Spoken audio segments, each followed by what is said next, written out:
দিলীপ শইকীয়া জিন্দাবাদ, ডক্টর হেমন্ত বিশ্ব শর্মা জিন্দাবাদ। दौरं अदालगुरि लोकसभा बियाबनि एनडीए बिजाथि दिलीप शइकियानि बिसायख'थि फोसावदोंमोन।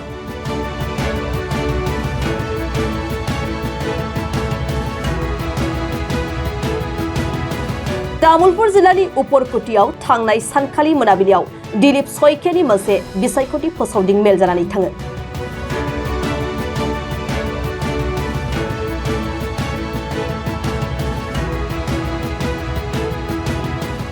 बे बिसायख'थि फोसावदिं मेलनि गेजेरजों एनडीए बिजाथि दिलीप शइकिया फैबाय थानाय बिसायख'थियाव गावनि देरहागोनखौ गोख्रों फोथायथि लानानै माखासे गोख्रों बिबुंथि लाखिदों।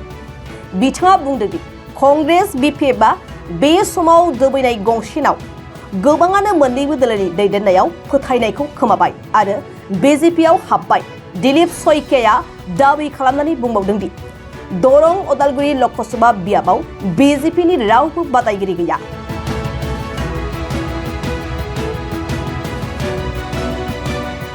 बीजेपीआ बिसायख'थियाव सेथि थाखो मासियावनो थागोन।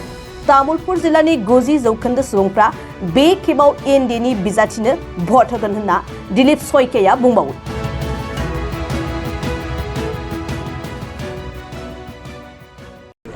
तामुलपुर विधानसभा समष्टिर केबाखनो निर्वाचनी सभात उपस्थित থাকি राइजक सम्बोधन करूँ और तामुलपुरत जेहेतु प्रथमबार तामुलपुरबासी राइजे लोकसभा निर्वाचन दरং ओदालगुरित अंतर्भुक्त हो भोटदान কৰিবৰ কাৰণে তেওঁলোকে সুযোগ পাইছে। সেইকাৰণে মই তামুলপুৰৰ বিভিন্ন অঞ্চলত গৈ ৰাইজক এনেধৰণে আহ্বান জনাইছোঁ। তেওঁলোকৰ ওচৰত মই চিনাকি হৈছোঁ। যেহেতু ইয়াৰ আগত তামুলপুৰ সমষ্টি কোকৰাঝাৰ সমষ্টিৰ অন্তৰ্ভুক্ত হৈ আছিল, গতিকে প্ৰথমবাৰ তামুলপুৰবাসী ৰাইজে পদুম ফুলৰ প্ৰতীকত ভোট দিয়াৰ এটা সুযোগ পাইছে আৰু ৰাইজে উদ্গ্ৰীৱ হৈ আছে যে আমি আমাৰ নিজৰ গণতান্ত্ৰিক অধিকাৰটো কেতিয়া সাব্যস্ত কৰিব পাৰিম। ইতিমধ্যে দিন স্থিৰ হৈছে, 26 এপ্ৰিলত নিৰ্বাচন হ'ব আৰু তেওঁলোকে তেওঁলোকৰ গণতান্ত্ৰিক অধিকাৰ ভোটাধিকাৰ সাব্যস্ত কৰিব। মই এটা অনুমান কৰিছোঁ তামুলপুৰবাসী ৰাইজে এইবাৰ 90% ৰাইজে তামুলপুৰৰ এনডিএ প্ৰাৰ্থীক নৰেন্দ্ৰ মোদী ডাঙৰীয়াক প্ৰধানমন্ত্ৰী হিচাপে পতাৰ হেঁপাহেৰে আশাৰে এইবাৰ ভোটদান কৰিব এনডিএৰ পক্ষত। প্ৰতিদ্বন্দ্বী হ'বৰ কাৰণে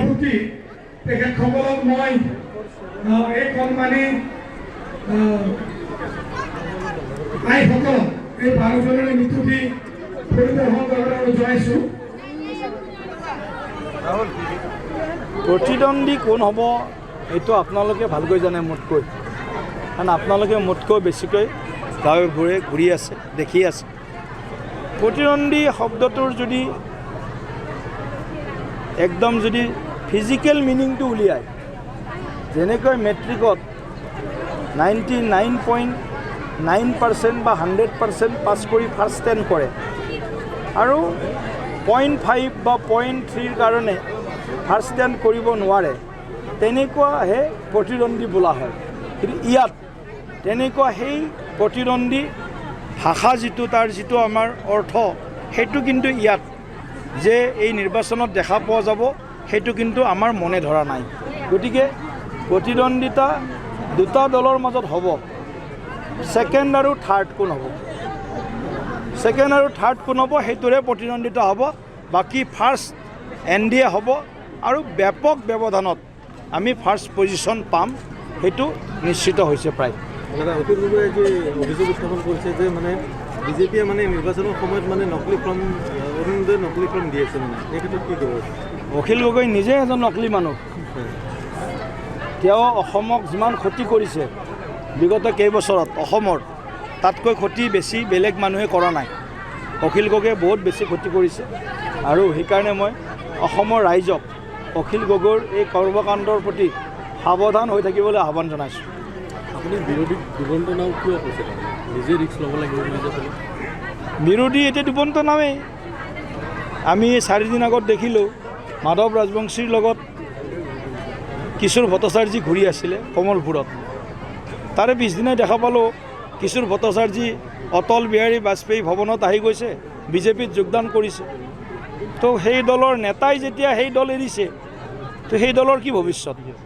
কেইদিনমান আগত দেখিলোঁ গৌৰৱ গগৈৰ লগত মানস বৰা ঘূৰি আছে।